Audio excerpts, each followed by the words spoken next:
પાલિતાણામાં 12 inch જેટલો વરસાદ વરસ્યો છે। ભાવનગરમાં ભારે વરસાદના કારણે પાલિતાણા અને સિહોરને જોડતા 12 ગામનો સંપર્ક તૂટ્યો હતો। પાલિતાણાના રંડોરાથી સિહોરને જોડતા મુખ્ય માર્ગ પરના પુલ તૂટી ગયા।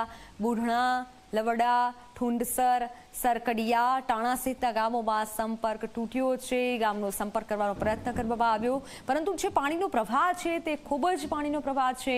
સતત વરસાદ પણ થઈ રહ્યો છે અને ક્યાંક રોડ રસ્તા પર પણ જે પાણી ફરી વળ્યા છે અને જેના કારણે એક ગામથી બીજે ગામ જવાનો રસ્તો છે તે હાલ નથી થઈ શકતો અને જે રસ્તા છે ત્યાં પાણી ફરી વળ્યા છે।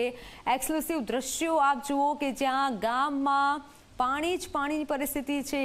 ગામના રોડ રસ્તા જાણે કે નદીમાં ફેરવાઈ ગયા હોય તેવું જોવા મળી રહ્યું છે। ફોન લાઈન પર સંવાદદાતા નવનીત જોડાયેલા છે।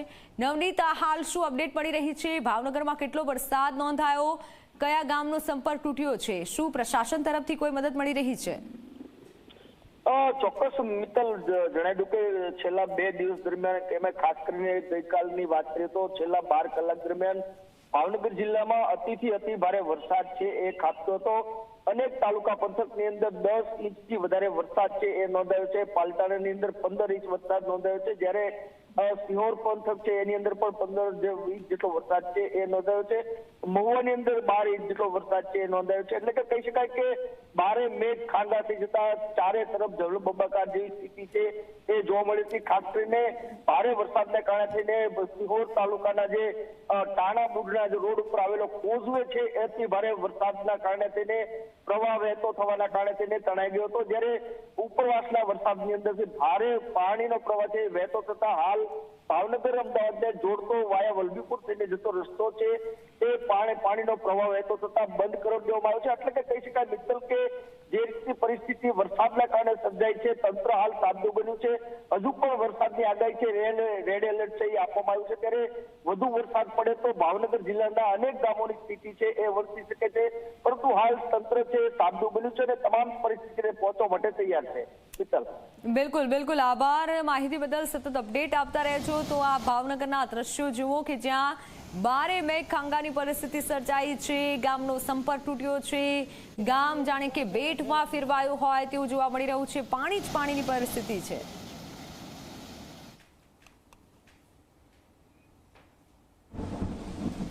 ભાવનગર જિલ્લામાં સાર્વત્રિક વરસાદથી મુખ્ય માર્ગો બંધ કરવા પડ્યા। મેઘરાજાની ધમાકેદાર બેટિંગ બાદ અનેક રસ્તા બંધ થયા। ભાવનગરથી ધંધુકા અને અમદાવાદ જતો હાઈવે બંધ થયો। ચમાડી પાસેના કોઝવે પર પાણી ભરાઈ જતા રસ્તા પ્રભાવિત થયા। મુખ્ય માર્ગ બંધ થતા વાહન ચાલકોને ભારે હાલાકી ભોગવવી પડી છે। વાહન ચાલકો અટવાયા હતા, મુશ્કેલીમાં મુકાયા હતા। કોઝવે પર પાણી ભરાઈ જતા રસ્તા પ્રભાવિત થયા છે। મુખ્ય માર્ગ બંધ થતા હાલ ટ્રાફિક જામની પરિસ્થિતિ પણ સર્જાઈ હતી અને આ રસ્તાના દ્રશ્યો જુઓ કે જ્યાં પાણી જ પાણીની પરિસ્થિતિ છે। ક્યાંક રોડ રસ્તામાં પણ મુશ્કેલી થઈ રહી છે લોકોને જવા માટે। ધંધુકા અને અમદાવાદ જતો હાઈવે બંધ કરવો પડ્યો છે।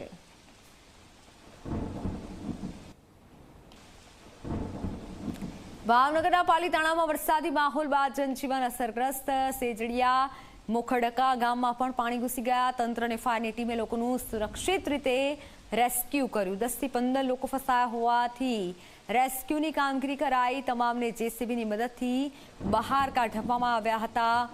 જનજીવન અસરગ્રસ્ત થયું હતું। પાલિતાણામાં સેજડિયા અને મોખડામાં પણ વરસાદના કારણે લોકોને હાલાકી પડી છે। તંત્ર અને ફાયરની ટીમે લોકોને સુરક્ષિત રીતે બહાર કાઢ્યા અને રેસ્ક્યુ કર્યું હતું। 10 થી 15 લોકો ફસાયા હોવાથી રેસ્ક્યુની કામગીરી કરાઈ।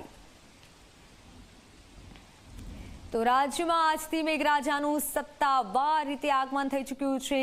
ભાવનગર જિલ્લામાં મેઘરાજાની ધમાકેદાર એન્ટ્રી જોવા મળી। મહુવા પંથકમાં ભારે વરસાદે વિદ્યાર્થીઓને મુશ્કેલી વધારી।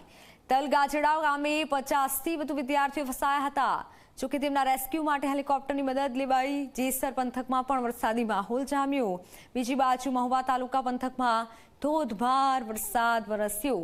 ખાસ કરી ગ્રામ્ય પંથકમાં ગુંદાણા, બગદાણા, ભગોડા, કુંભાડિયામાં પણ મેઘરાજા મહેરબાન થતા જોવા મળ્યા। ધોધમાર વરસાદથી રસ્તા પર નદીઓ વહેતી થઈ।